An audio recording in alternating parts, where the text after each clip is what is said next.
کیا ہر پریگننٹ عورت روزے رکھ سکتی ہے؟ I am doctor Sara, consultant obstetrician and gynaecologist at Evercare hospital Lahore. Pregnancy کے دوران روزہ رکھا جا سکتا ہے یا نہیں رکھا جا سکتا، اس کا جواب اتنا سمپل نہیں ہے۔ اس کے لیے سب سے پہلے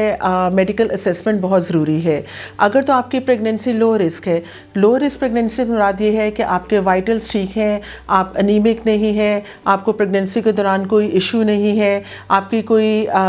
ہائی رسک یا مسکیریجز وغیرہ کی ہسٹری نہیں ہے، آپ کے بیبی کی گروتھ اور موومنٹس ٹھیک ہیں، تو آپ سیفلی روزہ رکھ سکتی ہیں۔ لیکن اگر آپ کی ہائی رسک پریگننسی ہے، ہائی رسک پریگننسی سے مراد میری ہے کہ اگر آپ کو پریگننسی سے پہلے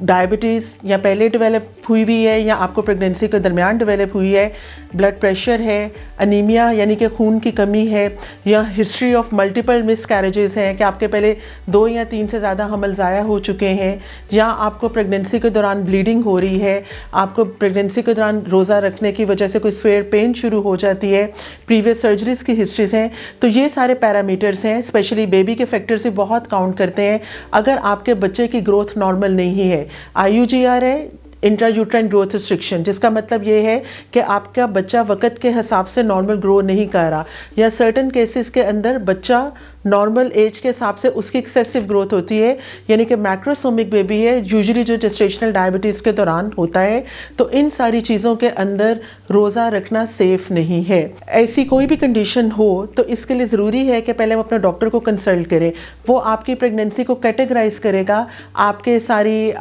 ہسٹری، ایگزامینیشن اور انویسٹیگیشنز ریویو کریں گے۔ اگر آپ کوئی میڈیکیشن لے رہے ہیں تو ان کو اسیس کریں گے، اس کے مطابق وہ آپ کو بتائیں گے کہ آپ روزہ رکھ سکتے ہیں یا نہیں روزہ رکھ سکتے۔ ایون اگر آپ نے ایک روزے رکھے بھی ہیں اور اس کے بعد آپ کی طبیعت خراب ہونا شروع ہو گئی ہے، یعنی کہ آپ کو بہت زیادہ کمزوری محسوس ہونا شروع ہو گئی ہے، آپ کو بلیڈنگ شروع ہو گئی ہے، آپ کے پیٹ میں درد یا ایبڈومینل کریمپنگ شروع ہو گئی ہے، یا آپ کے بچے کی حرکت کم ہو گئی ہے، تو اس صورت میں فوری طور پہ اپنے ڈاکٹر کو کنسلٹ کریں تاکہ آپ کو وہ ایڈوائز کر سکیں، کیونکہ ماں اور بچے کی صحت پہلے ضروری ہے۔ اللہ تعالیٰ نے بھی اسلام میں یہ کمپنسیشن دی ہے کہ ڈیورنگ پریگننسی اگر آپ کے کوئی رسک فیکٹرز ہیں تو آپ روزے چھوڑ سکتی ہیں، اور اس کو بعد میں مناسب وقت پہ اس کے پورے کیے جا سکتے ہیں۔ Thank you.